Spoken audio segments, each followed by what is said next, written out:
We oftentimes get asked how we make our injera, and I know that living outside of Ethiopia, making injera is probably like one of the most difficult things. Like my family has struggled. I just started making injera a few years back, and this method works for me. And so, and I post it online, and people are always asking, how do you make your injera? And I'll show you step by step on how I make my injera. Okay, so the first thing is have a bowl, and this bowl is perfect which allows me to mix. I can make multiple batches in here and then pour it over into another jar that will have a tight lid so that it will ferment over time. So this is my ursho. This ursho I had sitting in the freezer for some time now. I unfroze it, defrosted it, one of those. But so then it accumulated this dark water. I'm gonna pour it out. Obviously we don't want that in there. Pour, pour, pour. Then I'm just gonna mix it with some warm water. I think I'm gonna pour that one out again as well. Just want it to be clean. Okay. All right, maybe this is not enough. I'm gonna take this ursho, let's mix it up. I do have a smaller whisk. Put it in here. Ooh, it's in there.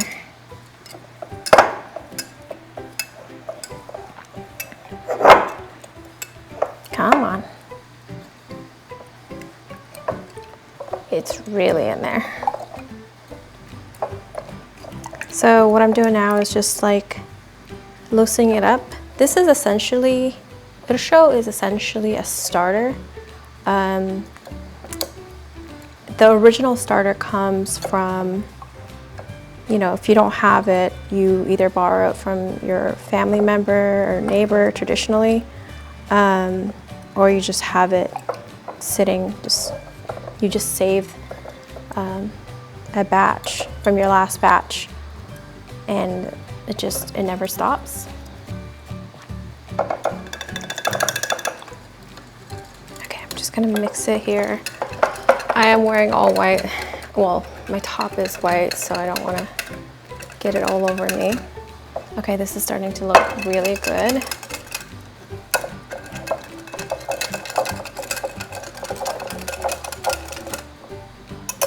All right, that looks good. I'm just gonna also shake it again.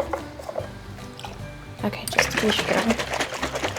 I'm not gonna use the entire ursho just because I need to make multiple batches, but I'm gonna use a little bit of it. I'm gonna pour that in here like that. That's good enough. So that's my starter. And then I'm gonna take the Teff, which is gluten-free, by the way. If you didn't know, now you know. I'm not sure if this is gonna fit in here. Fail. I'm gonna use this instead.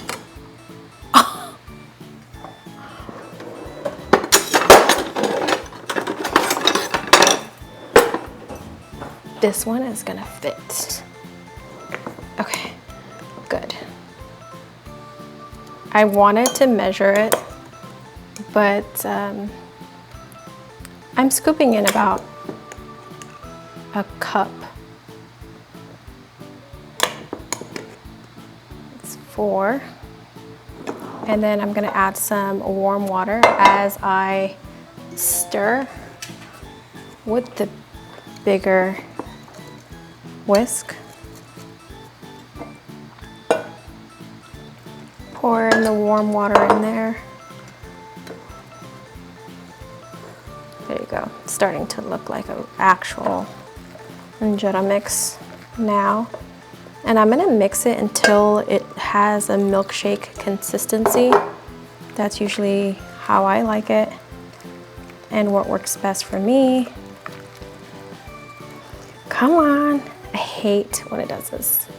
Like it just gets balled up in there. So I like to separate it.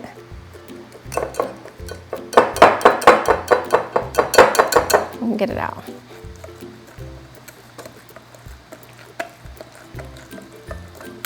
There you go. It'll clump up, but the clump won't last. See, the clump is already, it's almost gone. It's like 95% gone within seconds. So I am not very worried about it clumping up. So I think I'm gonna add some more Teff. Run the warm water from the sink. 1, 2, 3, 4.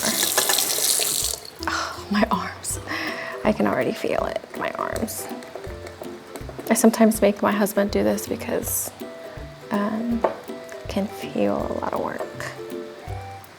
The part of mixing the batter. I do have a mixer, but it sometimes feels like it's overkill because I don't think I like totally need it. But here you go. So once I mix this batter, like I mentioned earlier, I'm gonna put it inside of a bigger jar with a tight lid. And I think that is the secret to making good injera. Having a container that is it airtight? Yeah, airtight and sealed so that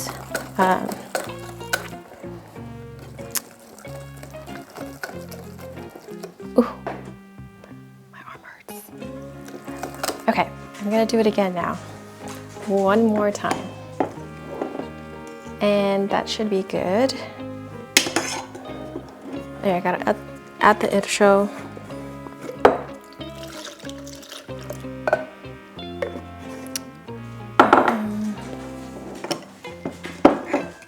This can be very messy.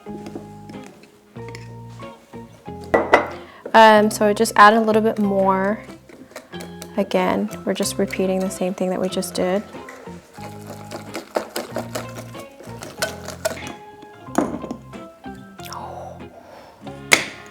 I'm making a mess here. I wanna.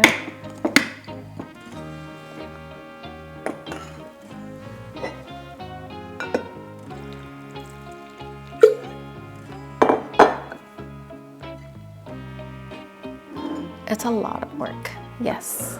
Making injera is not an easy task, that's for sure. It's messy, it takes a long time. I mean, the fermentation process alone takes between, 4 to 7 days. Some people ferment theirs for a long time, others do it for shorter. The sweet spot for me is between 4 to 5 days. And that's how my family has taught me.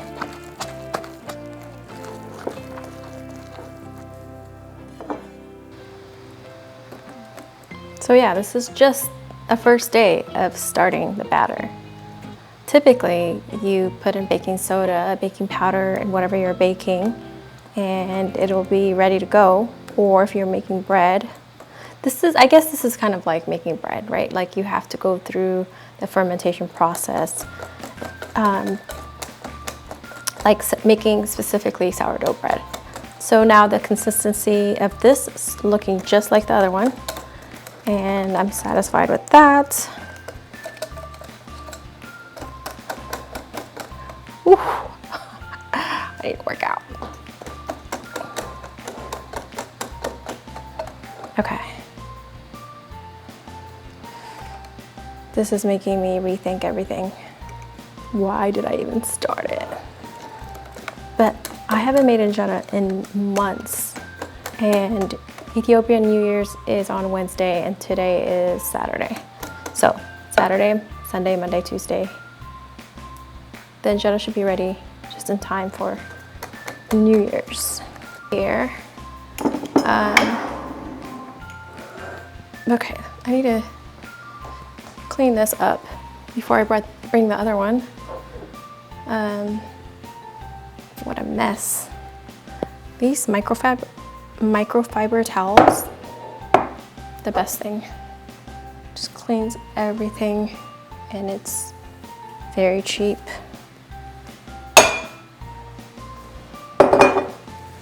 Okay, now we're gonna add it back in here.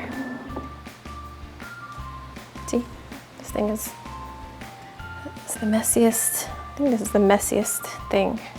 The good thing is, for some reason, injera batter comes off so easily, which is the best thing ever. How satisfying is that? I'll probably get like maybe 10 injeras out of that, or less. It really depends on how thick it comes out. Okay, so I'm gonna use the spatula to help me bring in the rest of the batter. There's really not that much, but don't want anything to go to waste.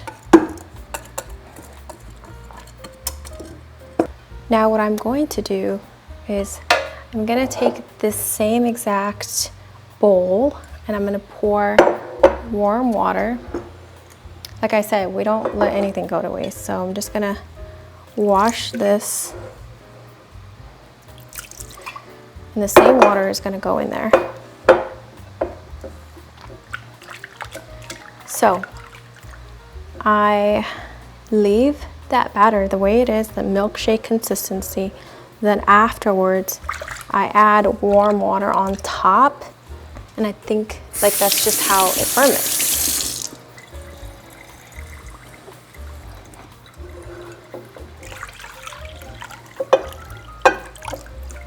I'm gonna add more water from the sink. There we go. So now I'm gonna take this bowl of water and put it in there, just at the top. I'm just gonna let it sit there.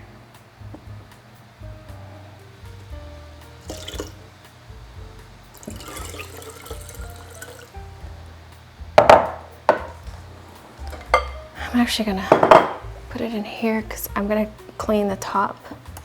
I'm gonna put it in the sink by pouring some of this water. You just want it to look more clean and more nicer. Okay, and then the lid that's just sitting there at the bottom, I'm gonna go like this, pour it in there, and voila, itself after.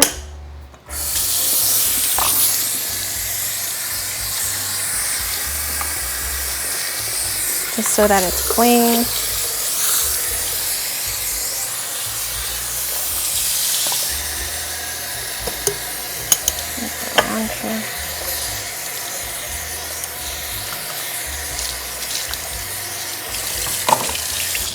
I've made the mistake in the past of filling up the bottle